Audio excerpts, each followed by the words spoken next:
Você está ouvindo CoBlueCast.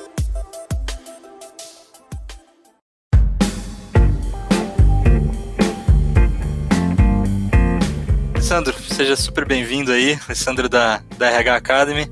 A gente vai falar bastante hoje sobre RH, sobre gestão de pessoas, né? Conta um pouquinho sobre o teu trabalho, se pudesse apresentar para o pessoal. Gustavo, prazer, obrigado pelo convite, prazer para todo mundo que escuta, boa noite, boa tarde, bom dia, né? Independente do ano e do mês que você esteja escutando esse podcast. Eu me chamo Alessandro, eu fundei o RH Academy hoje, que nasceu como um canal no YouTube, inicialmente, ali a partir disso derivou para uma empresa. Aí eu acabo ministrando treinamentos, palestras e cursos. Cara, eu adoro, assim, estudar sobre comportamento humano e, em especial, no ambiente de trabalho, nas organizações. Porque eu acho que é ali que a vida, de fato, acontece, que a sociedade prospera. Então, eu sou apaixonado e um curioso de plantão. Obrigado mais uma vez pelo convite. Eu acho que a conversa vai ser muito legal. Show, Alessandro. Bom, então hoje a gente tinha separado um tema aqui que é RH do futuro, né? Então acho que a ideia é a gente pegar vários temas que são comuns aí de RH e entender como que eles vão se aplicar daqui para frente, com todas essas mudanças, mesmo depois terminando a pandemia, o que vai mudar de trabalho remoto, de várias coisas assim, né? Com certeza o mercado vai ser muito impactado. E bom, um dos primeiros temas aí que eu tinha trazido para conversar contigo, Alessandro, é a questão de onboarding. Eu queria até fazer uma referência a um dos teus vídeos, né? Que vocês podem encontrar um vídeo sobre onboarding no canal do YouTube ali da RH Academy. Você comentou o seguinte, né? O termo começou a ser utilizado nos anos 70, mecanismo pelo qual novos funcionários adquirem comportamentos, conhecimento, atitudes necessárias para se tornarem membros efetivos de uma empresa, né? Isso que é onboarding, processo de integrar a pessoa na cultura da organização. E aí fica a pergunta, a gente está agora num momento remoto, algumas empresas talvez voltem, outras vão ficar num modelo misto, algumas talvez realmente fiquem totalmente remotas aí daqui para frente. Como que funciona esse processo de onboarding, de integrar a pessoa na organização daqui para frente? Como que você vê isso? Então, Gustavo, eu estou pensando assim, realmente algumas referências de fato para trazer aqui como uma evidência, né, para quem nos escuta e eventualmente para quem nos assiste. O que eu tenho percebido é que o onboarding nas empresas que precisaram realizar essa atividade, e nas poucas que eu sei que utilizam esse termo e fazem esse processo de uma maneira consistente, ele teve, obviamente, uma mudança, né? Para que a gente possa, de fato, integrar uma pessoa numa organização, nós podemos dispor de várias ferramentas tecnológicas, elas auxiliam, mas o corpo a corpo, né? O aperto de mão, pô, seja bem-vindo, cara, que bom que você está aqui, fisicamente falando, ele é tão importante quanto o virtual. O que eu imagino que a gente vai evoluir, digamos assim, a partir de onboarding em função das consequências que essa pandemia nos apresenta? Eu penso que o que pode acontecer é, sim, uma etapa, talvez, à distância, vamos chamar assim, né, e num modelo em que a pessoa se sinta acolhida, como a gente está conversando aqui.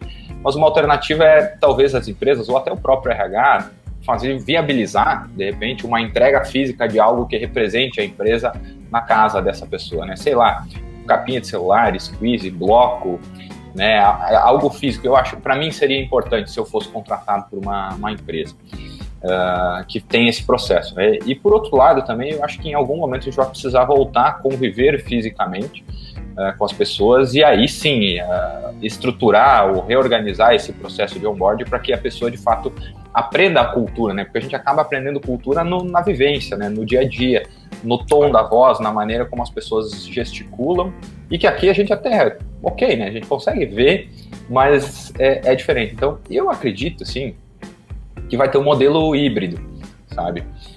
Conteúdos, vamos pensar assim, conceituais, técnicos, história da empresa, entregue EAD, e o vivencial, né? O físico da coisa, presencialmente. Eu acho que é uma alternativa, né? E aí, assim, falar de futuro é sempre uma loteria, né? Pode ser que dê certo, pode ser que não dê, pode ser que venha outras coisas por aí. Mas eu apostaria nisso, sabe? Eu apostaria nessa estratégia aí. Eu tenho visto que profissões diferentes estão sendo impactadas de formas diferentes, assim, pelo menos no ciclo de startups, ou empresas que a gente atende, ou é parceiro, acaba convivendo, né? Então, por exemplo, eu vejo que profissões que têm que atender de forma mais comercial, como um time de vendas mesmo de uma empresa, no nosso caso aqui na CoBlue, né, eu gerencio um time de Customer Success, de sucesso do cliente, atendimento ao cliente, esses times, eles acabam ficando um pouco mais refém, assim, talvez não seja a melhor palavra, do horário comercial, porque é o horário que eles podem atender o cliente. Então, mesmo se eles quisessem trabalhar à noite, não teria com quem falar, né, vamos dizer assim. enquanto que alguns times com desenvolvedores, programadores, por exemplo, estão conseguindo ter mais flexibilidade, pessoas que têm um trabalho talvez ou mais administrativo ou mais criativo, mas que não envolve necessariamente contato com outras pessoas, eles estão conseguindo ter mais flexibilidade. Não consigo imaginar ainda o vendedor se sentindo à vontade para ligar para alguém 10 horas da noite porque ele trabalha à noite, sabe? Isso que você fala, Gustavo, é meio que o ponto central para quem nos ouve, para quem é dono de empresa, gestor de empresa. Existem algumas áreas da empresa em que é possível propor ou promover ou estimular esse tipo de flexibilidade de horário, de dia, né? Como você falou, eu ontem conversava com uma amiga minha. Ela trabalha na área de marketing de uma empresa e ela estava, assim, muito estressada porque ela foi realocada fisicamente da sua área de marketing, que pela natureza do trabalho dela, ele é muito mais analítico, de criação, sabe? Ela com ela mesma, e ela foi colocada dentro de uma área comercial, atendimento ao cliente. A ideia do movimento em si é que, bom, eu vou aproximar essas duas áreas porque o trabalho dela pode se beneficiar do que ela escuta dos clientes. Só que ela acaba não sendo produtiva para entregar os resultados que ela entrega, porque ela não, sabe, a área comercial é telefone toda hora, né? Atendimento ao cliente é prospectando ou resolvendo, né? E ela o trabalho dela não abrange essas atividades, né? Computador, pensamento, criativo e tudo mais. Então isso que você fala eu acho que é bem importante, assim, o cuidado na hora de tomar essas decisões, na hora de estimular isso. E realmente o pessoal da área comercial, de atendimento ao cliente, eles estão, de fato, né, vou usar o termo que você usou, é quase que refém mesmo do horário, porque até o cliente na cabeça dele acha que, bom, 7h30 tem que ligar para a Coblu lá para resolver o meu problema, porque às 6 da tarde eles fecham e ele também nem quer que alguém ligue para ele às 10 da noite. Eu não gostaria. É isso aí, eu penso, às vezes a gente tem o pessoal no suporte, acaba ficando no chat. Se a pessoa quiser trabalhar das 10 da noite às 6 da manhã, não vai ter ninguém chamando no chat, né? É bem isso, cara. Legal. E como que começa a ficar essa relação entre pessoas agora na pandemia? Porque você tem ele, você deu um exemplo, né? Tem o pessoal de marketing trabalhando com o pessoal de vendas. E também tem esse cenário do gestor que precisa dar um feedback para o liderado, de um colega que tem que dar o feedback para o outro. Então tem essa interação entre pessoas dentro da empresa, acho que o feedback é uma dessas interações, né, que é tão importante. Como que os gestores estão fazendo, né, como que o RH até poderia ajudar, né, já que o tema é RH do futuro, a promover essas rotinas mais de feedback, de interação entre pessoas daqui para frente? Cara, é uma baita pergunta, sabe? É uma ótima pergunta mesmo. Acho que, falando do RH num primeiro momento, é interessante que o RH compreenda que o papel dele, ele vem se modificando ao longo do tempo e agora mais ainda. Ele precisa ser um facilitador das relações, ou pelo menos alguém que auxilie na construção de boas relações, seja entre colegas, né, pares, eu com o meu colega, gestores e as pessoas de uma maneira geral na organização. E estimular isso através da confiança entre as relações, né, construir essa confiança, para que possa, consequentemente, ter benefícios, produtividade e efetividade organizacional. Eu vejo isso. E aí a gente entra numa seara que ela acaba sendo quase que intangível. O trabalho do RH por si só, ele é bastante intangível, porque a gente acaba trabalhando muito com comportamento, né? Então, assim, eu estou num projeto de consultoria, por exemplo, que a materialização desse projeto de consultoria de 18 meses vai ser 20 folhas, 30 folhas de papel, né? Um framework conceitual que elas vão precisar executar, diferente de outras áreas, né, que conseguem entregar algo mais tangível. Então, eu acho que esse seria importante, assim, o RH começar a fazer esse giro aí, né? Obviamente, ele vai precisar incorporar a tecnologia na sua relação, porque a gente está hoje se comunicando em função da tecnologia. E auxiliar também esses gestores, esses líderes a se aproximar de uma maneira mais... Eu acho que é muito mais uma conexão mental, de alinhamento de pensamento e de objetivos e eventualmente até emocional, né? Eu confio no Gustavo, a gente está conversando, eu sei que ele vai conseguir me ajudar, se eu tiver alguma dúvida em relação ao meu trabalho, eu posso contar com ele, né? Porque nós não estamos fisicamente mais circulando no mesmo ambiente como a gente vinha. Então, eu acho que esse é um ponto interessante, sabe, Gustavo? E aí a gente tem nós conversávamos antes, né, o famigerado feedback. O feedback é quase uma instituição organizacional E ele, no meu ponto de vista, ele pode ser muito aprimorado. Eu não estou falando da técnica, né? Tem ele de como dar feedback, mas eu acho que é muito, assim, quando eu tenho uma relação de confiança com as pessoas, que eu sei que eu posso contar com elas, elas sabem que elas podem contar comigo, o feedback é quase que vem naturalmente, né? E ele acaba sendo diário. E aí, se a gente for pensar em avaliação de desempenho também, né, que geralmente está associado, a gente tem um evento no ano, né, que é o ciclo de avaliação de desempenho. Eu conversei muito rápido, assim, uma gestora de RH de uma faculdade aqui, onde eu fiz o mestrado, pediu para eu gravar um vídeo para que ajudasse os líderes lá a estruturar de uma maneira mental, né, o que eles precisariam considerar na hora de passar o feedback, basicamente a avaliação de desempenho. E eles estão num ciclo que vai durar 3 meses, e é os 3 últimos meses do ano, né, então começa num período e acaba no outro, só que assim, o desempenho da pessoa, né, a relação, a construção não se deu em 3 meses, ela começou no ano como um todo, né, então eu acho que poderia ser de uma forma mais leve, porque quando a gente fala, e eu tenho visto isso às vezes, agora a gente vai fazer uma rodada de feedback aqui, meu Deus, sabe, é como se tem alguma coisa acontecendo que eu não sei, né, e quando existe essa proximidade entre as pessoas, entre o RH, entre as equipes e os seus liderados, o feedback é muito mais uma formalização daquilo que já vinha acontecendo ao longo do ano, ele fica mais leve, né? Ele não perde a importância, ele não pode perder a importância no meu ponto de vista, mas ele não precisa ser um momento assim que a pessoa sai quase que derrotada ou sai muito feliz, porque foi muito bem, né? Ele consolida, na verdade, né? Porque já estava existindo uma relação, né? Exato, ele consolida, né? Ele consolida e aí a gente vai também um pouquinho da maturidade da própria organização, né? Se a gente for pensar em maturidade organizacional, que é composta pelas pessoas e pela maneira como as pessoas se relacionam, quanto mais imaturo, mais eu preciso desse momento formal, né? Que agora eu tenho que registrar. Eu acho que quanto mais maduro, isso vem sendo construído ao longo do tempo, e aí o momento formal é simplesmente, vamos passar a régua aqui, então sabe tudo isso que a gente vem falando ao longo do tempo? Só vou formalizar aqui, tá de acordo? E aí eu acho que ficaria mais interessante.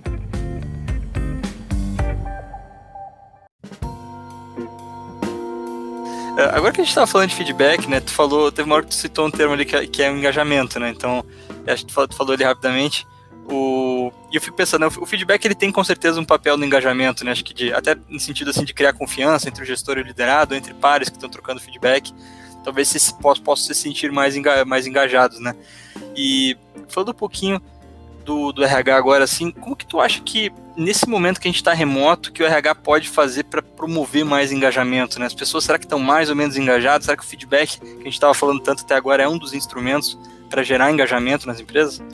Boa pergunta. Assim, eu acho que pensando em engajamento, vamos chamar assim, né, de como que o RH pode ajudar a promover, me parece, sim, que deixar as informações claras ou acessíveis para as equipes é importante, porque a gente já está num momento de incerteza mundial, né?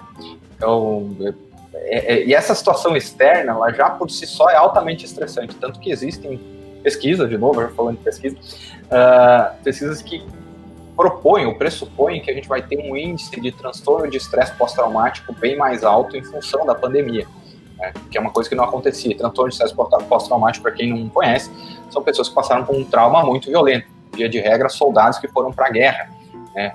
Enfim, é um negócio punk. E a gente pode ter consequências em função disso, tá? Isso em função da situação mundial, situação nacional. Então, por que, vamos pensar assim, uma pergunta bem crítica, né? Por que a gente precisaria criar uma situação assim dentro da nossa própria empresa, que gera mais incerteza, né? Então, por que não deixar as coisas mais transparentes? E aí a gente tem duas medidas, assim, dois pontos, eu diria. A empresa pode não estar muito bem. É uma boa possibilidade, né? E eu vou deixar isso transparente para as pessoas, elas vão se desmotivar e vão se desengajar. Ou ela pode estar muito bem e por qualquer motivo que seja, a gente não abre essas informações. Então, eu não saberia dizer qual é a melhor, né? Eu acho que cada RH, cada profissional, cada dono de empresa vai precisar refletir um pouquinho sobre o que de fato é importante. Do meu ponto de vista, a transparência é muito importante porque as pessoas vão se engajar. Qual que é o movimento que pode acontecer quando uma empresa não está muito bem? As pessoas, vamos dar jeito de fazer isso funcionar, né? se existe essa coesão, se existe a confiança e a segurança que a gente falou em temas anteriores, em falas anteriores, né, a gente pode ter um movimento positivo, né? Se é uma empresa onde as pessoas não se dão bem, a avaliação de desempenho já é enviesada, o feedback é muito mais pelo registro do que pelo desenvolvimento da pessoa, essa empresa não tá boa, então falou, valeu, vou pro mercado. Então veja só, né? Tudo isso que a gente tá falando, cara, tá intimamente conectado. Só que são conexões não tangíveis, né? E eu acho que isso é o legal da coisa, né? Me parece pelo que tu falou que, na verdade, o quanto a transparência vai funcionar ou não parece até uma consequência da cultura que a empresa tem, né? Exato. E quando você fala em consequência é muito interessante. E até uma provocação para os RHs e para todo mundo, né? A gente adotar, entre aspas, uma mentalidade de cientista. Eu tenho uma variável independente, que é a minha empresa, eu tenho uma variável dependente, que, sei lá, é o desempenho da minha empresa. E o que eu mexo aqui, né, são as outras coisas, ou seja, eu quero que o meu desempenho melhore, então eu vou fazer um movimento aqui em cima de tentar melhorar a cultura. Melhorou o desempenho? Pô, eu sei que se eu continuar mexendo tende a melhorar aqui, então eu vou fazer um movimentozinho aqui embaixo, na minha outra variável que se relaciona com a cultura, que é ter um processo de avaliação de desempenho, um feedback, não engessado, ou enfim, um único, né, mas vamos tentar diluir isso ao longo do ano. Pô, melhorou o desempenho, cara, entende? E aí a gente tá sempre fazendo essas experimentações. Eu acho que uma boa dica, né? Eu faço isso diariamente. Com certeza. Alessandro, cara, tem uma pergunta que eu faço assim, sempre que tô conversando assim, com os RHs, eu já fiz aí em outra entrevista aqui no CoBluCast, e porque é uma coisa que sempre perguntam pra gente aqui da CoBlu, principalmente quando estão falando de OKR e tudo mais, né? A gente falou um pouquinho de engajamento agora. Como que tu vê o papel dessas questões de remuneração quando se trata de engajamento, né? Acho que é um negócio super delicado, várias formas de fazer. Eu vejo, às vezes, alguns RHs utilizando a remuneração como a estratégia final, assim, última de engajamento, né? Talvez, às vezes, até a única. E como tu enxerga essa questão, essa relação, né? Remuneração e engajamento? Então, bom, o primeiro ponto que a gente precisa entender, quando a gente fala de remuneração, talvez seja chover no molhado, né? Que as pessoas trabalham em função da sua remuneração, né? Ponto final, eu estou empregado e espero ser remunerado financeiramente por isso. O que a gente precisa também compreender é que a gente tem outros tipos de salário, vamos chamar assim. Tem o salário financeiro, que é o que cai na conta, e tem salário, por exemplo, eu não sei se é esse o termo, tá? Mas tem o salário emocional, que é o quão eu me sinto bem trabalhando nesse ambiente. Eu conversava com o meu irmão, ele está pensando em contratar uma pessoa para ajudar ele num projeto que ele tem, e a gente estava cogitando umas pessoas aqui da cidade, de algumas empresas que a gente acredita que tem um perfil parecido. Só que é muito difícil a gente tentar tirar uma pessoa dessa determinada empresa, infelizmente não vou poder citar um nome, porque eles têm uma cultura muito legal, sabe? A pessoa, ela ganha o sobrenome da empresa. Isso, e eles levam isso, assim, sabe a história de vestir a camisa? Sabe, vestir a camisa, a calça, o boné, é tudo. Então, assim, esse é o tipo de salário que não está custando, né, no custo de pessoal lá da empresa, é construído via cultura, né? Então, do meu ponto de vista, quando a gente tenta usar dinheiro para comprar o engajamento, ele vai funcionar por um período de tempo, tá? Inclusive, mais uma sugestão aí de estudo, pesquisa, né? Sugestão não, eu li uma pesquisa que, nem sei se é bom falar, mas enfim, ganhar dinheiro, sabe? Receber dinheiro provoca o mesmo efeito numa região do cérebro que está associada quando as pessoas utilizam, por exemplo, cocaína. Então, foi mapeado esses dois aí, né? Enfim, traders e usuários lá, e a mesma região se manifesta no cérebro, em estudos com neuroimagem. Então, esse é o tipo de, assim, é uma outra reflexão para o RH, né? Que tipo de profissional? Porque ele vai ficar engajado por um período que esse dinheiro novo, né, esse aumento salarial vai satisfazer as necessidades dessa pessoa. E depois disso vira paisagem, né? Sei lá, existe até uma perspectiva de 3 a 6 meses. Porque o meu padrão de vida aumentou um pouquinho e já é normal para mim. Eu quero mais. Aí o RH, ou enfim, a organização vai aportar mais. Pode fazer, né? Nada impede disso. Eu só não sei o quão sustentável é. É só a gente multiplicar esses percentuais, objetivamente falando, né? Esses percentuais de aumento vezes a quantidade de pessoas, a folha de pagamento vai crescer muito mais que a entrada, né? Que é a receita. E aí a gente tem um problemão gigante. Então, a minha sugestão é, voltando um pouquinho assim, as pessoas de fato trabalham por uma remuneração, salário. É importante pagar bem, né? Isso a gente não está discutindo.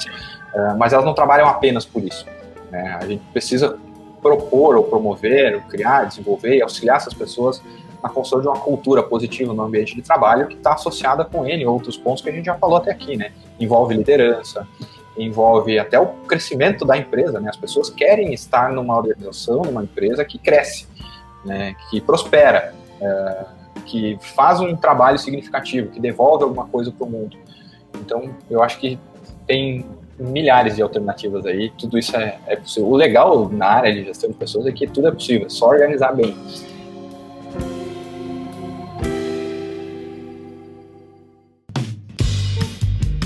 Cara, o papo tá muito legal. Se a gente fosse falar todos os tópicos que eu separei só com base nos teus vídeos que eu assisti, a gente ia ficar até amanhã aqui. Talvez isso dê aí pra um outro episódio. Mas, cara, antes de qualquer coisa, queria muito te agradecer, né? Fiquei fã aí do canal, do teu conteúdo, muita coisa legal que tu pôde compartilhar com o pessoal hoje, dicas valiosas aí pro RH. Então, se tu quiser deixar um último recado, fazer aquele merchan de final de vídeo, deixar teus links, teus vídeos, aí, quiser comentar um pouquinho. Cara, obrigado, Gustavo. O Almir tá nos bastidores trabalhando, obrigado também aí. Eu adorei a conversa com vocês, achei que foi sensacional mesmo. Eu adoro falar sobre isso, então foi um prazer conversar com vocês, foi um prazer participar do podcast da CoBlue. Quem quiser acompanhar o meu trabalho no Instagram, @LessandroSassi, me acha lá. E também quiser conhecer um pouquinho do RH Academy, é só digitar no Google RH Academy, vai pro YouTube, vai ter LinkedIn, vai ter o site também e tudo mais. E quiser tirar alguma dúvida sobre pesquisa, sobre comportamento, psicologia organizacional e tudo mais, é só me chamar no Instagram aí, me achar no RH Academy, gente. Prazer imenso. Adorei conversar com vocês aí, Gustavo, foi um prazer mesmo, cara. Beleza, então, cara. Bom, um abraço aí. Agradeço aí de novo a audiência por mais um episódio. Valeu. Valeu, tchau, tchau. Você acabou de ouvir CoBlueCast. Acesse www.coblue.com.br.